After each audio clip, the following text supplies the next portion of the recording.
Hey, what's going on, guys? Welcome to CCxRC. In this video, we're going to be taking a look at this cute little 1/32 scale Redcat Ascent. It's called the Ascent 32. I have here the 18th scale one, so you can see the size difference is pretty good. I mean, if you look at the two of them, they are way different in size. So I think that they did a good job in having two very distinct platforms, and in fact, they show on their box here all the different sizes of it as well. So you really get that idea of the 10 scale, 18 scale, you know, much bigger for 10 scale. So I think it's pretty cool what they've gone and done here with this. And we won't need this because we're not going to be talking about that much more in this video. But we're going to be taking a closer look at this one and giving you guys a look under the hood and just letting you know what we think about it. I've already driven it a little bit to do the unboxing reel that we did and drove it on this platform, and it did pretty good, which is why this platform is out actually. I thought, you know what, let's just display it. It's out of the box. We'll tell you about what comes with it, like the radio right here, and also there's some in here, some body posts and a few little other things, instructions that we'll show you in just a second. But we're gonna be taking a look at it, and they've also, one of the cool things that they did with this release is they kind of worked with Injora ahead of time, so they'd have parts available for this thing right away. Because one of the best things about the crawler market is the aftermarket. And if there's a strong aftermarket for a car, there's a better chance that it's going to have a longer life and people are going to be more ready and willing to buy it because they know that they can do some changes to it. So I think it was smart on their part to go ahead and work with them ahead of time and get some stuff ready for us, which they've sent to me to look at as well. Overall, this is what we're looking at, and we'll get it driving on this for you in just a second so you can get a closer look at it in action, but we'll also take it to my indoor crawler course and give it a run there. A couple things to talk about with this. We already showed the scale of it that they show on the box here. It has the clipless body mount system as well. Just turn the little piece on the bottom here, just like on the bigger ones. Make it go straight to the front and back, and then it'll pop out and then forward and come right off like that. That easy to take the body off of it. It has ball bearings throughout it. 4-wheel drive, 4 colors, red, blue, graphite, and pink. And then what else do we have to talk about on here? I think some of these are just kind of saying the same thing. Oh, here we go. Straight axles with 4-link suspension. And then it's got a 1S battery in it, so that's a little bit different than a lot of them that we deal with, which is kind of interesting because the included charger, normally it's a balance lead charger, but this charges right off of the main lead, and it says 1S only on this right here, 1S, because you don't have to balance the batteries. It's one cell, so you don't have to worry about balancing it. You just give it power right through this, and that's how that works, which keeps it nice and clean, not having that.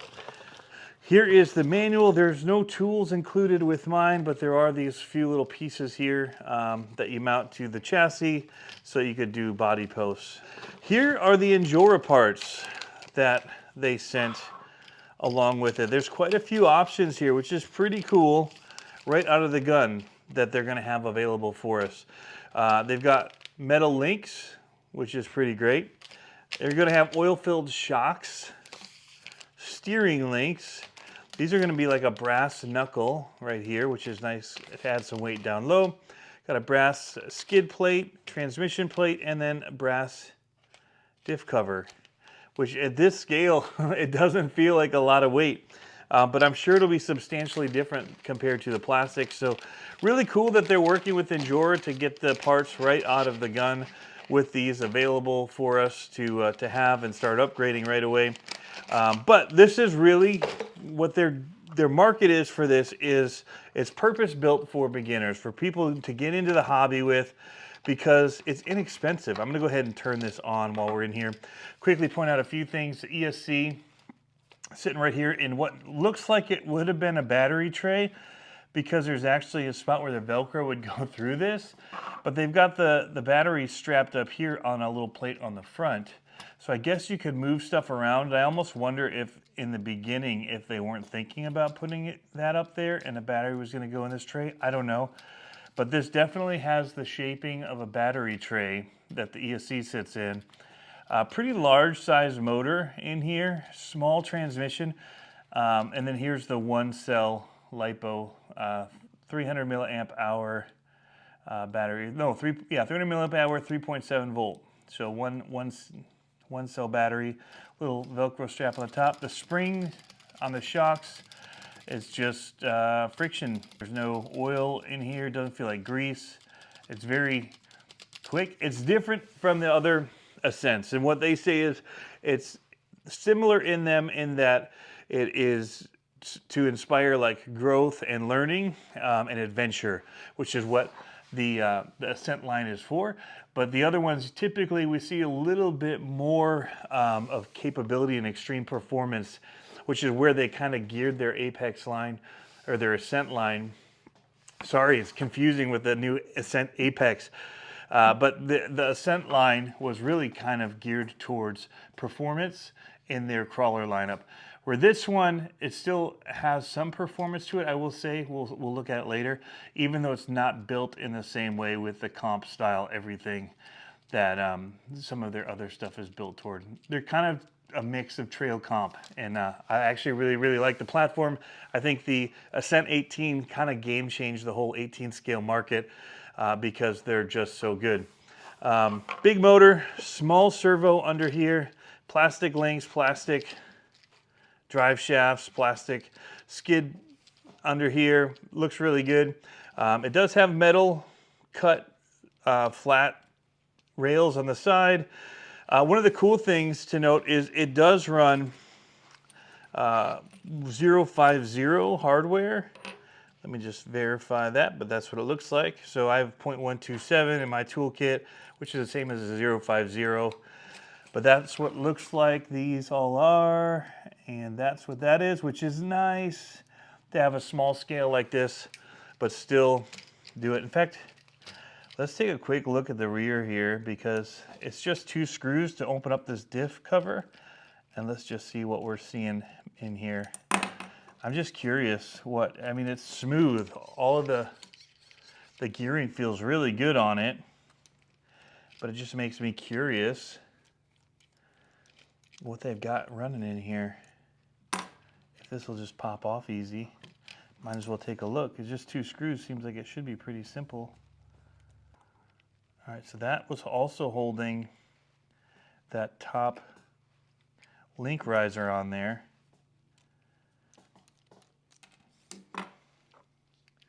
Look at that. You can see the gear. I'm going to bring it over to you guys so you can see it a little closer. There it is. Nice. The middle gear. Very smooth feeling. All right, but that was simple to get at. I love that. You know me. We like it when they make things really easy to work on. And that was pretty simple to get in there. I'm sure you take off the ends, and there's probably some screws holding in behind the wheel, but pretty cool. Looks like you just have 4 to drop out the transmission. All of it looks like it'd be pretty easy to work on. And I think having the Allen size or the hexes like this makes it just so much easier to work on, because your tool just locks right in there, and you can move at it quick like I'm doing right here. Just do it by hand, don't even need a power drill. And that is back together, smooth. I just wanted to show you guys that real quick. A little bit of a getting off topic here, off track, but that's all right. We're gonna turn on our radio. The radio itself, very plastic feeling, plastic handle, but one of the things they're doing is they're bringing this in a very low cost of entry, which I like. Here you can see how fast that servo is. It's pretty quick for what it is.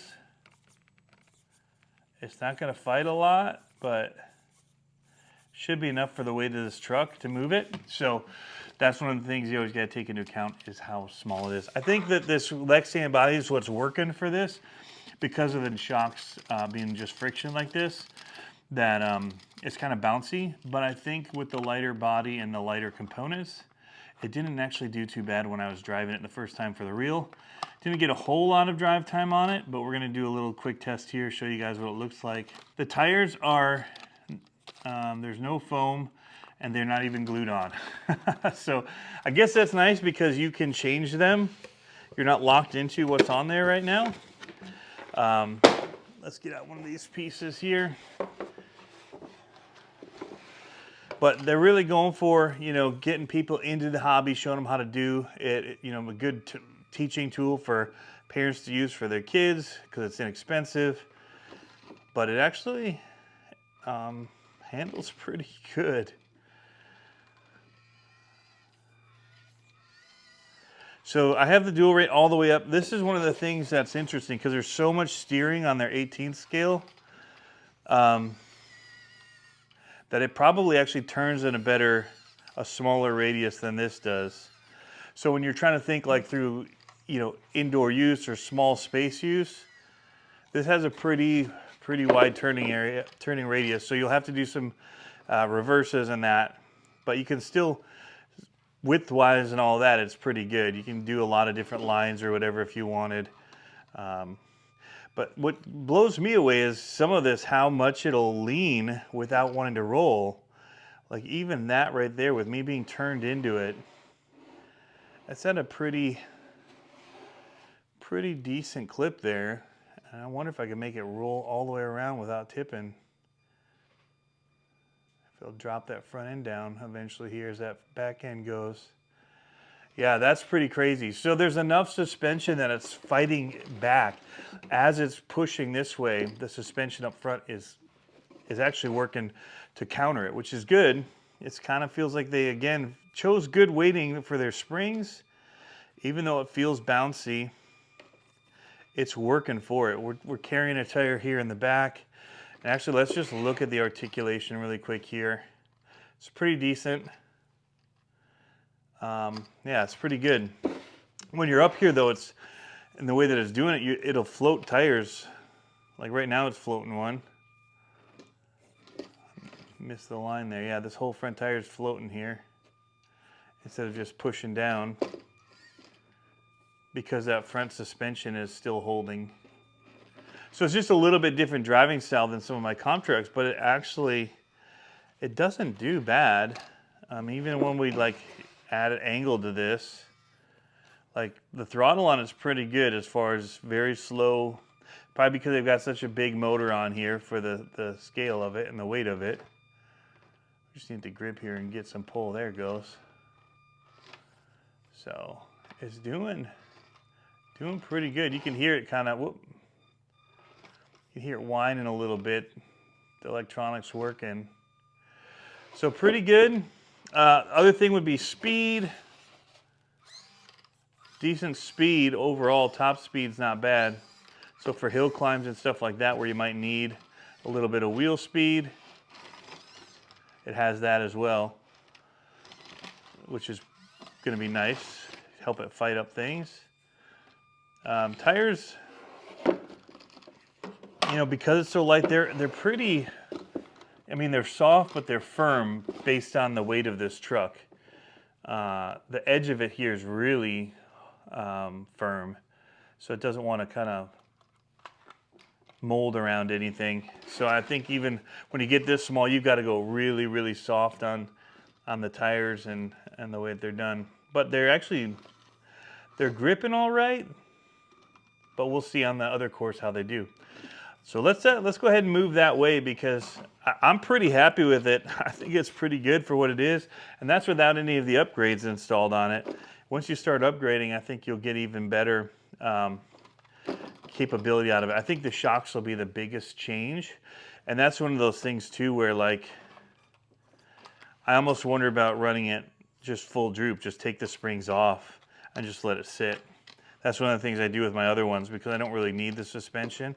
But I wonder if that'll hurt or help it, you know, because like I was saying earlier, that pushback right now is helping it when I'm going on these extreme angles, keep from wanting to tip over this way because it's pushing back and working to help keep it, righted. So, well, we're going to durability test it, see how it handles about, 3-foot drops.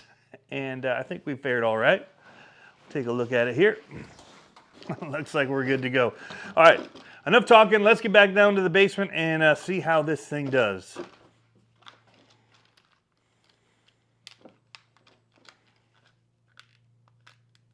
Oh, I did crack the body. It doesn't feel like it's Lexan. I wonder if it's PETG. So that definitely shattered the body there. So definitely a thing to note, that don't drive it off a table. If that's what you're driving on, there's a lot of people running them on tabletops, and we have a lot of them fall off in the mini scale stuff. But I haven't had that happen to a body yet. So just one thing to note. Alrighty guys, welcome to my basement laboratory here. We're going to be testing the Ascent 32 on this here course that I've got set up and see how it does. I don't have a good angle on that. We started a weird angle. Let's see how it descends. That's my one worry with the suspension being as loaded as it is. Yep. So carries the weight higher because of that. Whereas if you had no springs on these shocks, it might do a little better on some of that where it just fell. But I think it's going to shine in some other areas, so it's just about knowing what is working for you and what is working against you. See, we're sitting high here too, so this is going to be a little bit of struggle. All right. But most things can't make it up right there. Usually we have to come to this side, and then we can do it. Has to be really low slung and heavy to have the weight for that. The question mark will be up here doing this descent again because of the shocks being as sprung as they are, putting that body weight, even though it's light that high. All right, so drag brake and drag brake was working for it there, and I came with a little too much speed. Let's try and slow creep a little more. So it's not as slow on this downhill. It kind of free wheels out and then it locks up. But the initial speed has got a little bit more speed initially. That's what I'm trying to say. I think it's probably because of the way that the diffs are set up. But I was saying how smooth everything was when there's no power to it. Because of that, it's going to let it roll out a little bit more on that descent when I do give it a little gas or a little power. Here we go, dropping in. All this stuff it's tackling just fine, which is kind of how other things this size have done.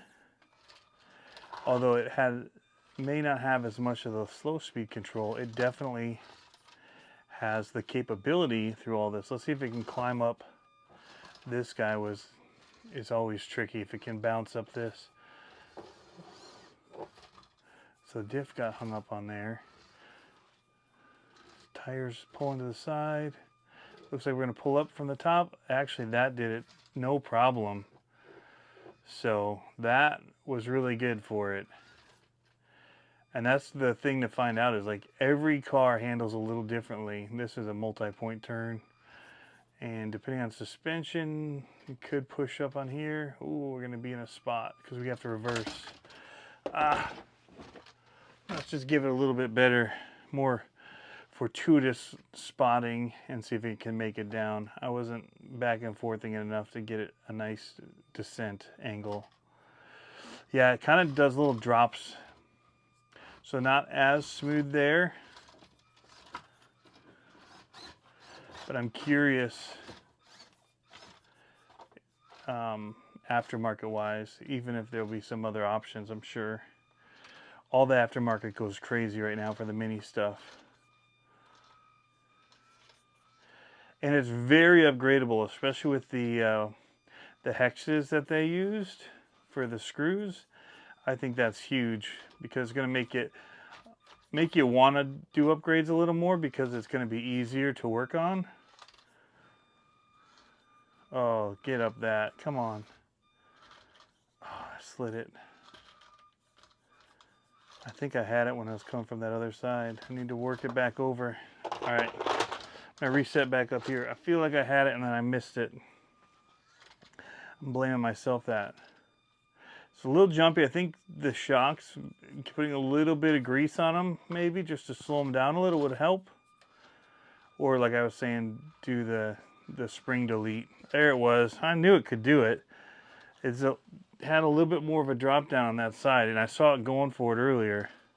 All right, so the other thing that we like to test on this is side hill and what the capabilities are here. And with the springs pushing back and the lighter up top, will it do well here? It's starting to lift a little in that front right. So I think that thing is going for it here is it's so light it's just sliding down instead of traction rolling. All right, so we're pretty sideways there. Can we get it to turn up? No. All right, it's doing pretty good. We've had a lot of rollovers in that same spot. Now this is where it's going to be tricky. Can it climb this?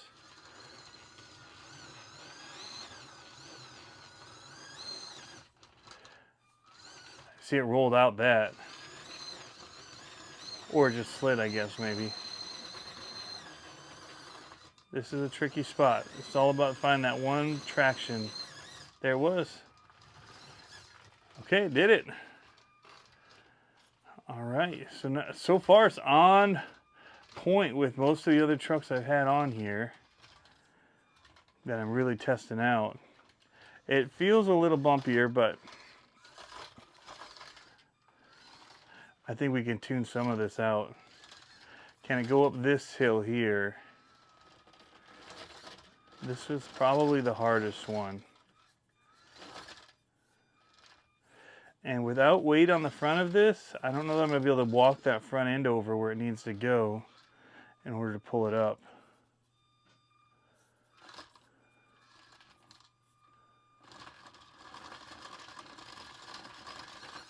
Oh, maybe. Pull, pull. You got this, get it. Oh, it had it, it wanted it.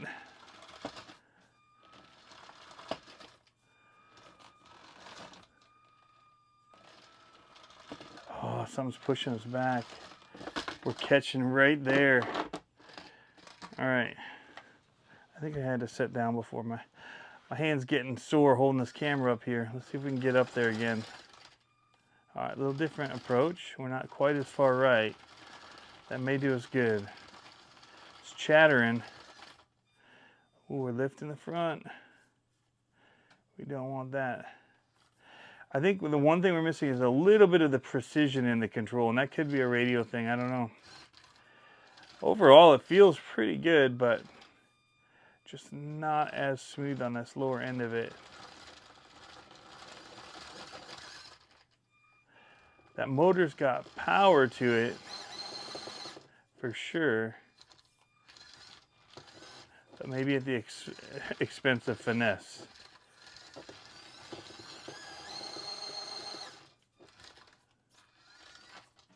That's all the way.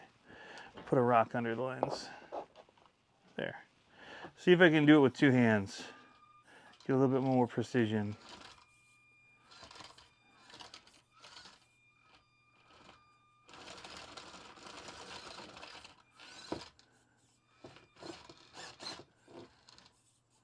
I'm not even getting to where I started before. Like here, here we go.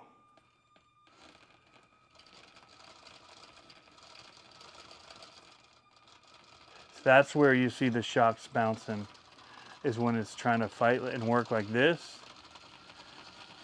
That's where I'm noticing it the most, the chatter.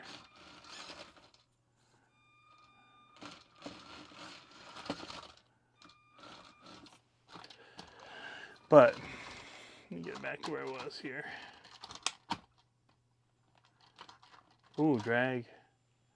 Is it rolling out? Oh yeah, the drag's rolling on the hill. It's rolling back a little. You can see that.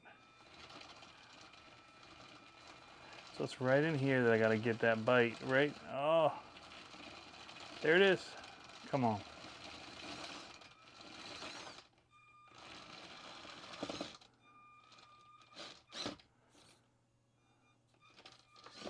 Ha.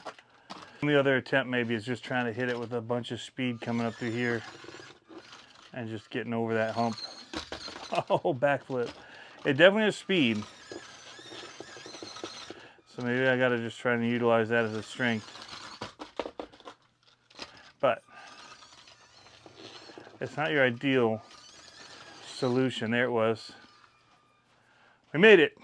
That's not the way I like to. There's a line right there. It's gotta, I got lucky to just stay on it that one time. Stay on it, there it was. Have to commit and hit full send on it right there. Oh! Get over that hump.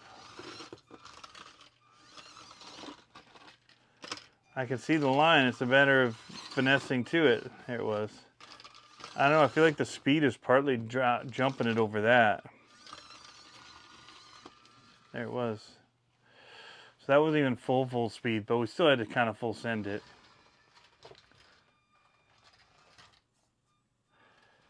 Let's see if we can do the ball pit.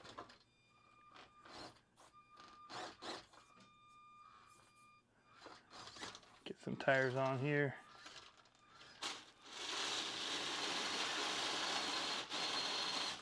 Oh, it'll do it. I know another small one that couldn't even think about it. This just definitely has the wheel speed. It also just conquered this pretty easily too, which was a struggle. Yeah, I just walked right up it again.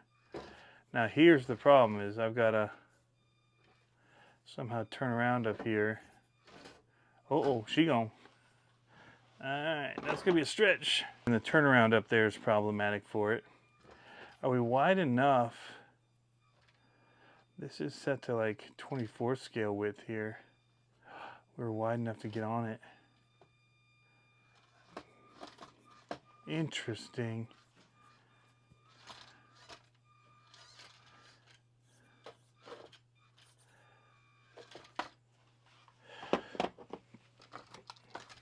I'll say it can get over most of this stuff, which is pretty impressive considering its size. That was the first time I felt the servo bind.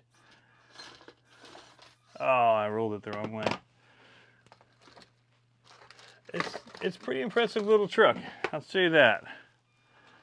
It doesn't have some of the finesse, which I would say is probably where they're saying it's not about the extreme performance like their other Ascent line, because some of it does feel a little unpolished as far as performance goes, but it makes up for it in just determination, and I mean, it's just got the power for this size. That bigger motor, it just wants to do this stuff. Whether it should be able to or not, it's like, I want to do it. See? Just give it the power. Send it, and it goes. So there's a definite fun factor to it. You give it to a kid and just let him just jump on the throttle. Oh, no. And let him power out of things. It's got a cool little look. You know, the body feels a little big on it, but it does all right. It's not getting in the way. Oh, but yeah, it's kind of a full send little 30-second scale, which is kind of cool. Just give it the power and tell it to go. Like there, just give it the wheel speed. It'll make it.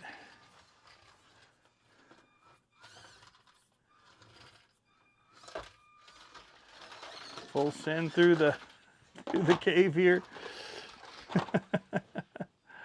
No, we can do it slower than that. But it's definitely not as smooth. But I'm sure that people are going to make these things super smooth. It's just the way the market is for these. I'll say it has a great fun factor. It's a great starter, like they're saying. And it's just great to play with in a small space like this.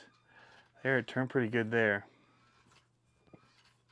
I can't wait to see what's gonna be the next hop-up parts for this. And I think a lot of the ones that we have already are gonna help tune some of this out and just make it a little bit more controllable.